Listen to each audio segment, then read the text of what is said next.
Versículo 43 del capítulo 25, ¿verdad? Entonces, es la mitad del capítulo, ¿verdad? Que ya habíamos visto la clase pasada, habíamos llegado hasta ese versículo. Entonces, leo para acelerar. Habéis oído que se dijo, amarás a tu prójimo y odiarás a tu enemigo. Pero yo os digo, amad a vuestros enemigos y rezad por los que os persigan, para que seáis hijos de vuestro Padre que está en los cielos, que hace salir su sol sobre buenos y malos, y hace llover sobre justos y pecadores. Porque si aman a los que los aman, ¿qué mérito tienen? ¿Acaso no hacen eso también los publicanos? Y si saludan solamente a sus hermanos, ¿qué hacen de más? ¿Acaso no hacen eso también los paganos? Sed pues perfectos como el Padre Celestial es perfecto.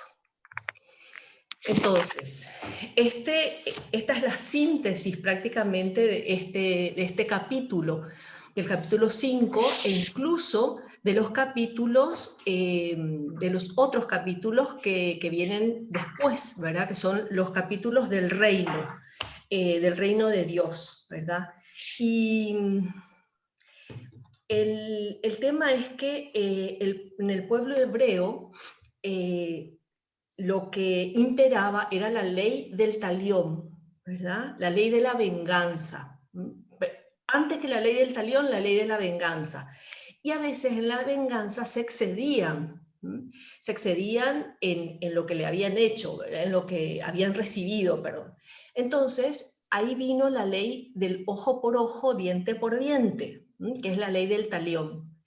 Que si me hacen esto, yo puedo hacer hasta eso, más que eso, no, ¿verdad? Y entonces, Jesucristo, como bien sabemos, quizá no lo vivimos tanto como lo sabemos, ¿verdad? Es que dio el sentido del perdón y la superación del orgullo, ¿verdad? Esa es la base de lo que Cristo nos trajo. Y el único enemigo es el pecado.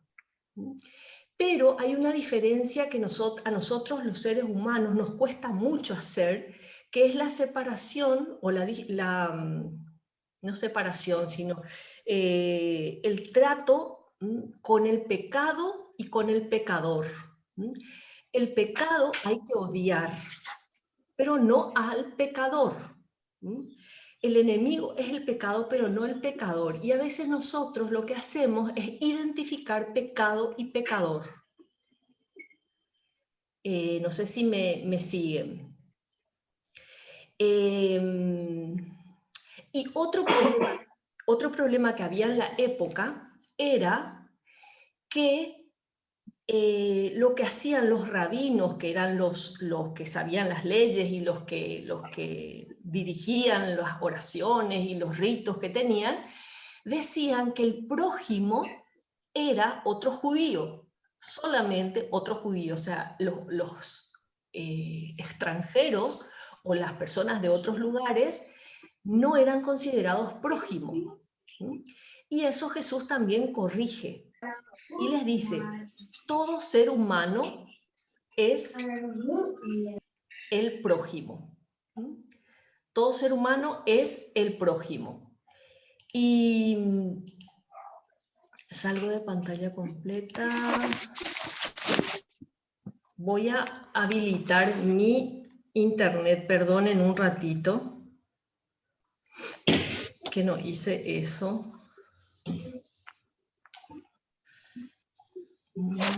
Entonces, bueno, entonces esas son las dos cosas importantes que Jesús estableció. Y después también que el cristiano no tiene enemigos personales, ¿verdad? No debe tener. Por ahí tiene, ¿verdad? Sobre todo el tema de los resentimientos, ¿verdad? Los resentimientos, que es que me molestó, que me dijo así, que me sentí mal cuando dijo esto, que me retó, o que me alzó la voz, o que me miró mal, o que, no sé, distintas cosas que podemos llegar a sentir, ¿verdad? En nuestra vida, y de esa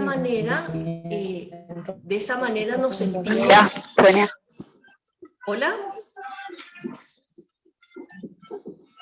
¿Me escucha? Hola, sí, pueden silenciar los micrófonos que se escucha. Sí, exactamente. Chicas, me parece que ahora le desactivé el micrófono. Voy a aprovechar este momento para poner el otro,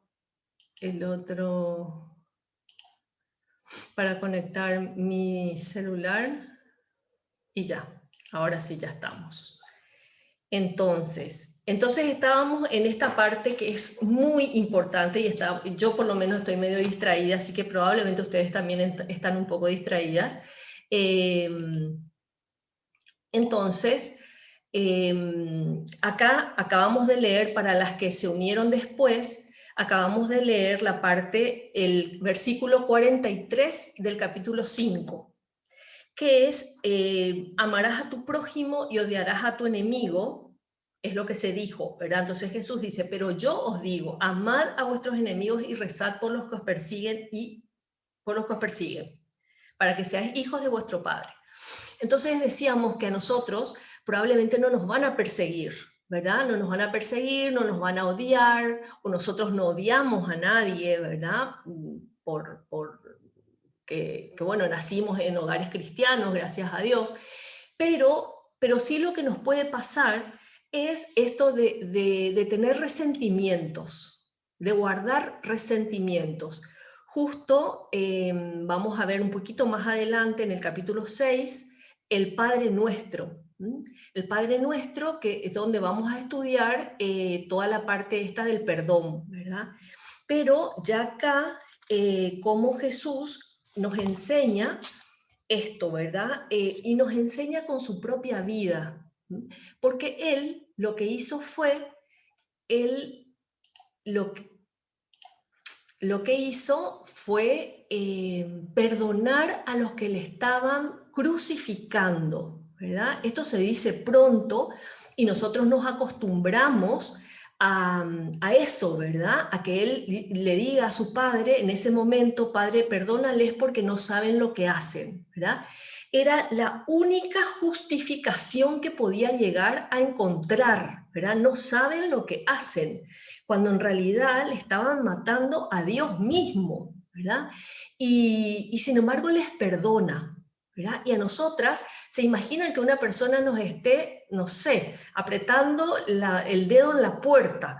Le vamos a decir no sé qué palabrotas y qué cosas podemos llegar a gritar, y sin embargo Jesús, ¿verdad? Aunque era Dios, no nos podemos olvidar tampoco de eso, ¿verdad? Pero justamente por ser Dios y ser hombre, es que él podía hacer ese sacrificio por nosotros, ¿verdad? Bueno, en otra clase ya vamos a estudiar la muerte de Jesús en la cruz, pero en este caso lo que estudiamos es el perdón, ¿verdad? Cómo Jesús desde ese lugar perdonaba a los que le estaban crucificando, ¿verdad?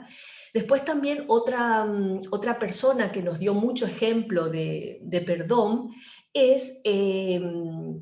bueno, se me viene a la cabeza ahora Juan Pablo II, pero el que les iba a decir, que también les voy a comentar Juan Pablo II, es San Esteban, que San Esteban fue el primer mártir de la Iglesia Católica, ¿verdad? La primera persona que murió por su fe, ¿verdad?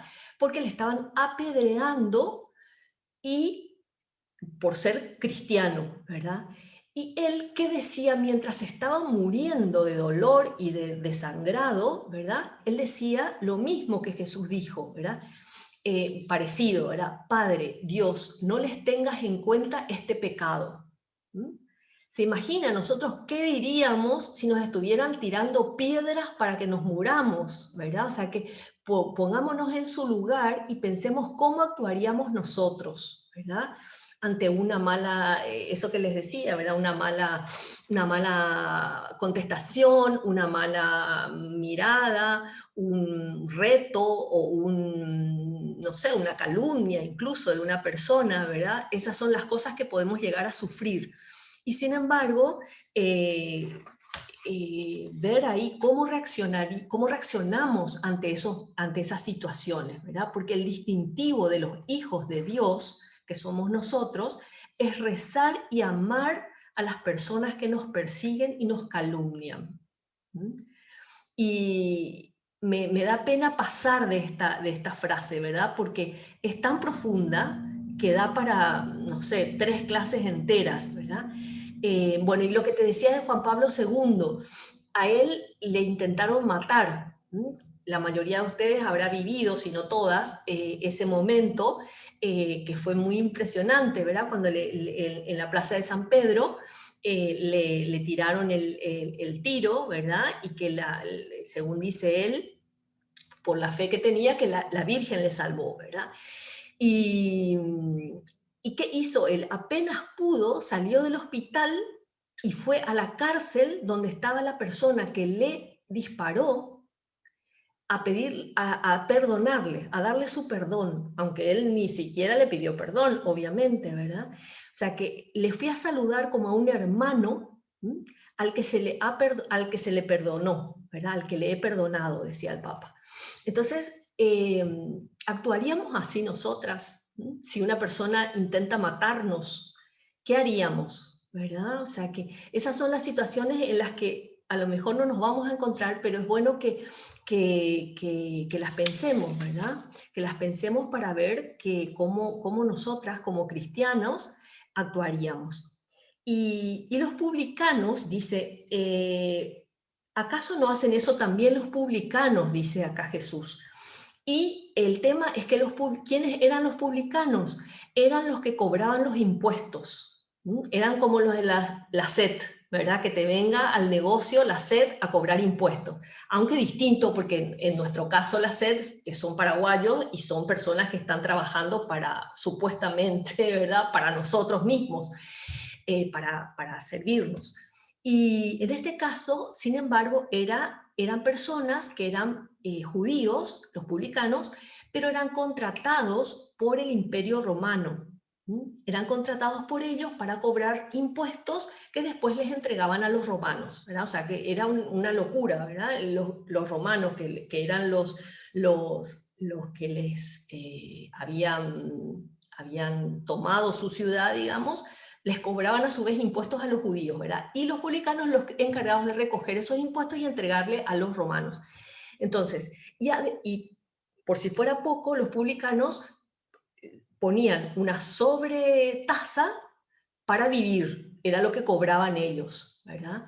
Entonces eran odiados.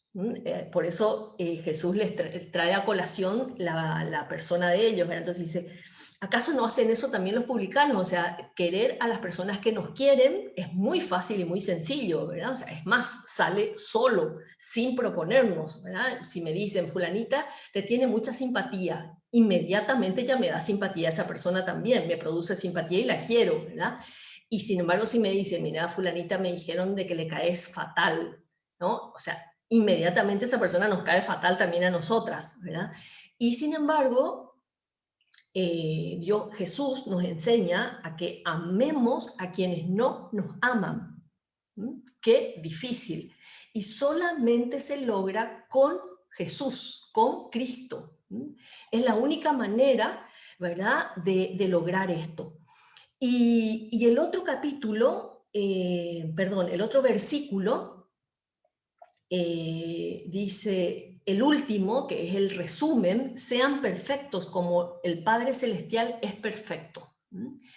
En algún momento yo pensé que ya les había dado ya habíamos llegado a este versículo y ya les adelanté un poco, que esta llamada a la santidad de toda persona que se precie de persona, ¿verdad? De ser persona, porque fue hecha como persona a imagen y semejanza de Dios.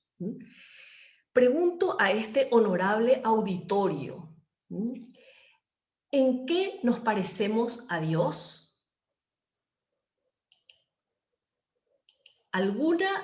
¿Tiene alguna idea de en cómo nos parecemos a Dios? ¿En qué nos parecemos a Dios? Así no se me duermen. Y vez pasada vos dijiste que nos parecemos a Dios en la inteligencia y en la voluntad. Exactamente, ya dije luego. En eso mismo, Hino. Entonces, perfecto. Nos parecemos a Dios en la inteligencia y en la voluntad. Y por eso esa santidad puede ser real. Porque yo puedo amar con mi voluntad, puedo amar con toda mi voluntad como Dios ama. Porque el amor de Dios, dicho por Dios mismo a una persona a la que se le manifestó Dios, que después lo escribe, dice que le preguntó a Dios, Dios mío, ¿de qué está hecho tu amor? Y Dios le contestó, mi amor está hecho de voluntad. Y es así porque ese es el amor, ¿verdad? El amor, te digo una definición que a mí me marcó la vida. Así nomás te digo, me marcó la vida cuando después de leer en muchos lugares este tema de qué es el amor, porque tanto se habla de amor, ¿verdad? Tanto se habla y se manosea la palabra amor, y hasta que encontré, ¿verdad? Una definición que, como te digo, me gusta mucho y me parece muy real, muy esclarecedora de lo que es el amor, que dice lo siguiente: es la permanente voluntad de entregarse de forma sacrificada, desinteresada y libre. Entonces, eso es el amor. Y la santidad no es otra cosa que la plenitud en el amor. Sabemos que no nos sale, ¿verdad? Por eso necesitamos la ayuda de Dios. Por eso necesitamos saber a qué nos llama Dios para darnos cuenta de lo que necesitamos de Él para lograr alcanzar esa cima a la que Dios nos llama, que es la santidad. La santidad, que es la plenitud del amor. Porque lo que nos sale muchas veces es ser egoístas, nos sale ser soberbios, esta que se cree para decirme esto, o hablamos mal de los demás, o cosas así que no son amor propiamente, ¿verdad? Que no manifiestan el amor. Entonces, el resumen de todo lo que venimos diciendo de las bienaventuranzas y de todo lo que Jesús nos fue mostrando es esta, ¿verdad? Si nuestro objetivo fuera parecernos a Dios en el poder y en la sabiduría, estaríamos muertas, ¿verdad? Porque eso no es imposible alcanzar, ¿verdad? Es como, bueno, imposible. Pero en realidad es el amor y la misericordia, en eso tenemos que parecernos a Él, ¿verdad? En el amor que es a través de la voluntad, y la sabiduría dentro de todo es a través de la inteligencia, pero la inteligencia que cada una tiene y la que Dios nos dio, ¿verdad?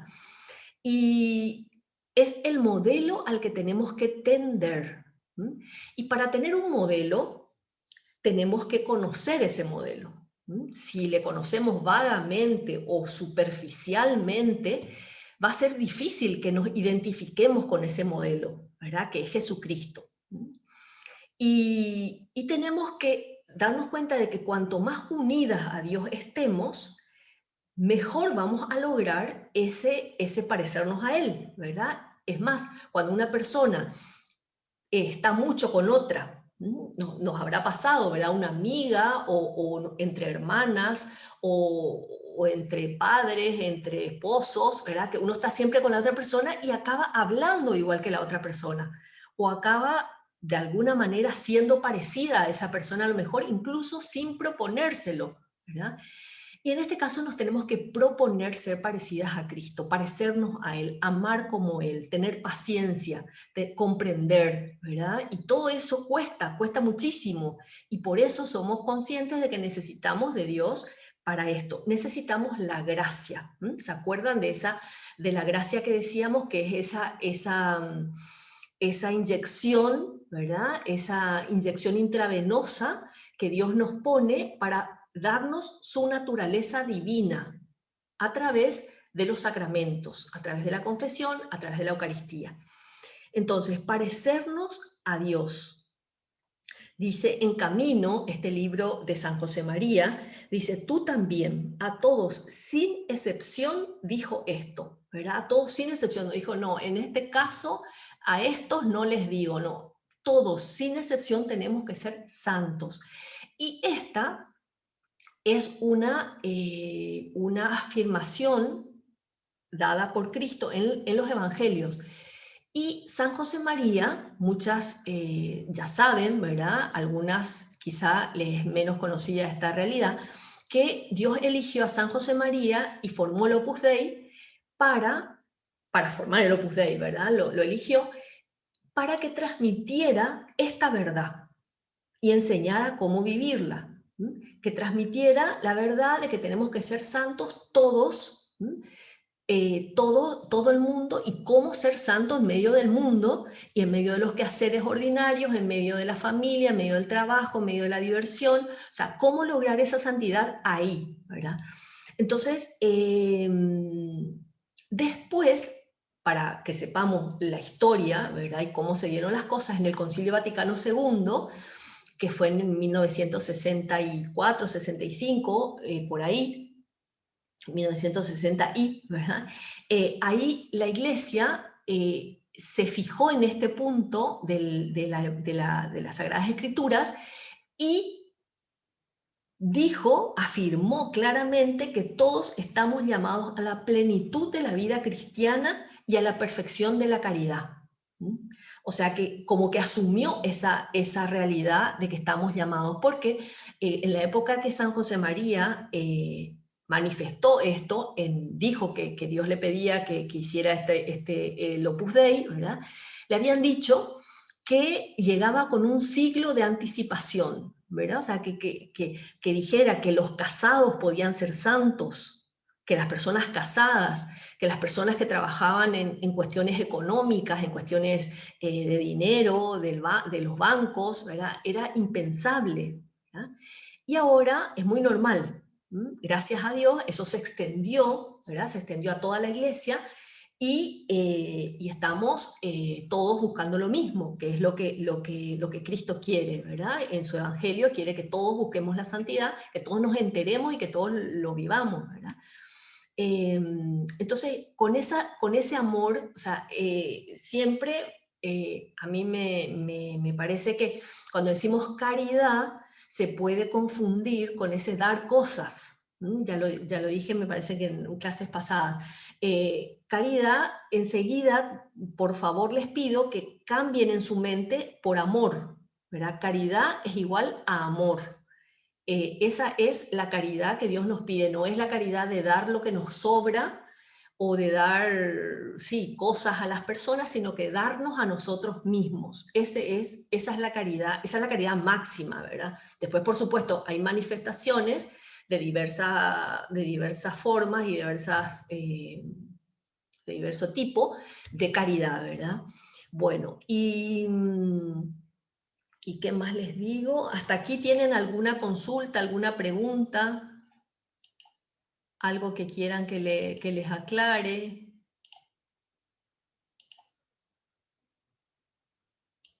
Seguimos. Parece que sí. Bueno, seguimos entonces. El capítulo 6.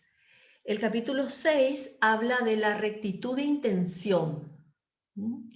De la rectitud de intención, que es tan, pero tan importante, sobre todo en el modo en que vivían, los actos de piedad que vivían los judíos, que era especialmente la limosna, la oración y el ayuno.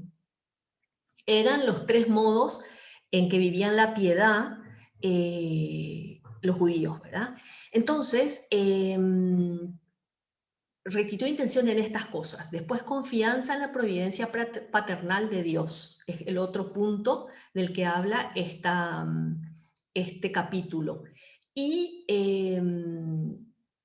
nos muestra después el camino de santificación que tenemos que recorrer con palabras sencillas pero exigentes, ¿verdad? Bueno, y dice, a ver, vista de la galería, pantalla completa. Ahí. Entonces, a ver, ¿quién tiene? Jessica, ¿tenés Biblia? Sí, tengo. ¿Querés leer las 6? Dale. Capítulo 6 hasta donde empieza el Padre Nuestro, hasta la 8. Dale. Bueno, recta intención en la limosna y la oración. Guardaos de practicar vuestra justicia delante de los hombres, para que os vean. De otro modo, no tendréis mérito delante de vuestro Padre Celestial. Por tanto, cuando des limosna, no toques la trompeta delante de ti, como hacen los hipócritas en las sinagogas y en las calles para que los hombres los alaben. Os aseguro que ya recibieron su recompensa. Tú cuando des limosna, que no sepa tu mano izquierda lo que hace tu derecha, para que tu limosna quede en secreto, y tu Padre, que ve lo secreto, te recompensará. Cuando recéis, no seáis como los hipócritas, que prefieren rezar de pie en las sinagogas y en las esquinas de las plazas para que los vea todo el mundo. Os aseguro que ya recibieron su recompensa. Tú, cuando reces, entra en tu habitación, cierra la puerta y reza a tu Padre, que está presente en lo secreto, y tu Padre, que ve en lo secreto, te recompensará. Al rezar, no os convirtáis en charlatanes como los paganos, que se imaginan que serán escuchados por su mucha palabrería. No hagáis como ellos, porque vuestro Padre conoce las necesidades que tenéis antes que vosotros le pidáis. Perfecto, gracias. Bueno, entonces, la justicia, les recuerdo que quiere decir no la justicia que nosotros vivimos actualmente, sino que se refiere a la santidad. Que vuestra justicia no sea mayor, ¿verdad? Que nos cuidemos de no hacer nuestra justicia delante de los hombres. ¿Qué quiere decir eso? Que nuestros buenos actos no busquemos aplausos de las personas, no busquemos que nos vean, no busquemos que lo sepan, ¿verdad? O sea, yo hice tal cosa, ¿verdad? Nadie me agradeció o nadie se dio cuenta, ¿verdad? Eso nos pasa, pero es falta de santidad, falta de amor, ¿verdad? Porque se acuerdan que la definición que les decía dice desinteresada, o sea, hago las cosas para servir, ¿verdad? Para servir a los demás, para que los demás estén bien, ¿verdad? Y no siempre nos sale hacerlo con ese objetivo, ¿verdad? Entonces, rectitud de intención, ¿verdad? He ahí la cuestión en nuestra relación con Dios y con los demás. Muchas veces la gente habla de hipocresía, ¿verdad? Hacer las cosas sin sentirlas, ¿verdad? Eso es hipocresía, ¿verdad? Y no es así, o sea, puedo hacer una cosa que no siento por amor a Dios y ser muy valiosa a sus ojos. Por ejemplo, una persona naturalmente me cae mal. Yo creo que a todas nos pasa, ¿verdad? Una persona me cae mal y ¿qué hago? O sea, el tema está ¿qué hago con ese hecho? Me cae mal. Entonces, me cae mal y la puedo evitar, le puedo tratar mal, le puedo, ¿cómo se llama esto? Tratar sea, que no existe, ¿verdad? ¿Qué hago con eso? Entonces, no es hipocresía que yo le trate bien si es que lo hago por Dios, por vivir la caridad, por ser amable, por no quedarme con esa cuestión natural, ¿verdad? Porque nosotros los cristianos tenemos que ser sobrenaturales, estar por encima de la naturaleza. Que cuesta, te decía, ¿verdad? Cuesta. Rectitud de intención. Huyendo de la ostentación. Acá se refiere a la piedad, a la oración, por ejemplo, ¿verdad? Porque los fariseos y los escribas, los que sobresalían así en cuanto a la religión, les gustaba, a algunos, ¿verdad? Otros no, pero a los que sobresalían les gustaba estar en los primeros puestos, que se les vea, que se les aplauda, que parece que se colgaban cosas, según cuanto más rezaban, más cosas se colgaban los salmos y las cosas por la ropa. Entonces todo eso era como una ostentación de lo que ellos rezaban, ¿verdad? Y eso a Dios no le gusta ni le va a gustar nunca, ¿verdad? Entonces, rectitud de intención. En intimidad con Dios y sin ostentación, huyendo de la ostentación, ¿verdad? En intimidad con Dios. Hacer el bien que sea, el que sea, ¿verdad? En definitiva, es un ejercicio de la fe y de la esperanza. De la fe porque Dios nos está viendo, o sea, creemos que Dios nos está viendo y Dios ve nuestro corazón. Eso nunca tenemos que olvidar, lo tenemos que traer constantemente a la mente, ¿verdad? Que Dios ve nuestra más íntima intención. O sea, incluso nosotras mismas a veces no nos damos cuenta de qué es lo que estamos queriendo y cuando nos puede pasar, ¿verdad? Volvemos en nosotras mismas a ver qué es lo que quiero en realidad, y Dios ya sabía bien qué era lo que yo quería porque Él ve dentro mío, ¿verdad? Entonces, ejercicio de fe en que Dios nos ve, y ejercicio de esperanza porque Dios nos va a dar el premio en la vida eterna. Nosotros no queremos un premio humano, un aplauso, qué bien que hiciste, gracias, qué maravilla, qué capo sos, qué amorosa, qué no sé qué, qué no sé cuánto. O sea, humanamente nos encanta eso, pero nos puede llevar a la vanidad en lugar de llevarnos al cielo, que es lo que nosotros queremos, ¿verdad? A eso, al cielo vamos, ¿verdad? Como les contaba que un sacerdote dice, hasta el cielo no paramos, ¿verdad? Y es así, ¿verdad? Estamos camino al cielo. Después habla de la necesidad de la oración personal, ¿verdad? Dice que nos retiremos, ¿verdad? Cuando oréis, no seáis como los hipócritas cuando oréis, ¿verdad? Que son amigos de orar de pie en las sinagogas y en las esquinas de las plazas, para exhibirse delante de los hombres. Ya recibieron su recompensa. Tú, al contrario, entonces, a solas con Dios, como un hijo habla con su padre o como un enamorado con su amor, ¿verdad? O sea, así tenemos que encontrarnos con Dios. Esto no quita la oración pública, ¿verdad? Que es también santa y necesaria, pero que no sustituye a la oración personal, ese encuentro personal con Cristo, no la sustituye. Entonces, esa oración pública es la Santa Misa, donde nos encontramos todos para rezar juntos, ¿verdad? Y Jesús nos da ejemplo, como siempre, de madrugada se retiraba y hablaba con su Padre, ¿verdad? Hablaba a solas. ¿Y de qué hablar con Dios? Él ya lo sabe todo. Pensemos en los padres. ¿Cómo les gusta que los hijos vengan del colegio, de la escuela, de la universidad, del trabajo, de donde sea, según la situación en la que estemos, y le cuenten lo que les pasó?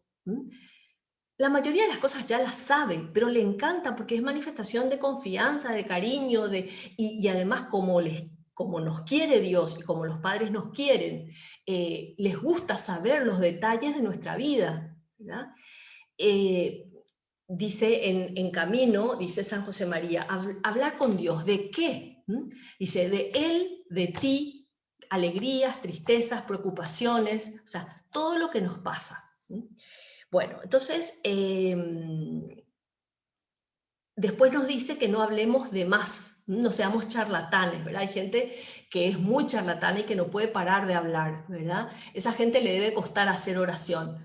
Pero, aparte de esas personas, nosotros, en general, no pensar que porque le digamos mucho a Dios vamos a conseguir, sino por la fe que tengamos, ¿verdad? O sea, la fe es la que mueve a Dios.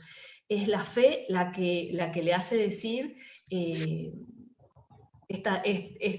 hoy estarás conmigo en el paraíso, ¿verdad? La fe que ve en esa persona, en ese ladrón, el buen ladrón, ¿verdad? Que le dice, acuérdate de mí cuando llegues a tu reino, y no le dice nada más, ¿verdad? No. Sin embargo, rápidamente le contesta que sí, que va a estar con él, ¿verdad? Y entonces la oración vocal en la que repetimos oraciones, es buena, pero no necesariamente es la única, ¿verdad? Es buena y necesaria, pero también tiene valor cuando expresa lo que dice el corazón, lo que siente el corazón, ¿verdad? O sea, no es una repetición como loros, ¿verdad? Los loros repiten sin sentir, sin pensar, sin nada, que no vale mucho, ¿verdad? Nos da risa cuando le vemos incluso. Pero la oración vocal, repetir oraciones, es bueno y necesario. No se contrapone con la oración mental. Hay gente que dice, no, yo hablo directamente con Dios, la otra oración no, ¿verdad? Bueno, es cuestión de gustos también, ¿verdad? Pero tenemos que tener en cuenta que Dios nos enseñó, a continuación lo vamos a ver, que es la verdad que maravilloso, el Padre Nuestro, ¿verdad? El Padre Nuestro es una oración vocal, porque la repetimos, ¿verdad? Algo que Dios creó, digamos, Dios escribió esta oración para que nosotras la digamos. Entonces, eso, volver, saber, ¿verdad? Que tanto la oración vocal, que es la repetición de las oraciones que ya sabemos, ¿verdad? El Ave María, el Padre Nuestro, hay muchas oraciones en realidad, bueno, el Credo, la Salve, ¿verdad? Bueno, entonces, y a continuación, entonces, lo que importa es poner el corazón en lo que decimos. No repetir, como decía Santa Teresa de Ávila, decía, que nuestra oración no sea golpeteo de latas, ¿verdad? O sea, una cuestión así, repetido, que no sirve de nada, ¿verdad? Eso sí no sirve de nada, pero si yo pongo el corazón en las palabras que digo, se las digo a Dios de corazón, entonces vale mucho. Bueno, chicas, entonces nos quedamos, bueno, no es que nos quedemos, si quieren, volvemos, porque se está acabando nuestro tiempo, volvemos al mismo link, ¿sí? Corto entonces esta y volvemos.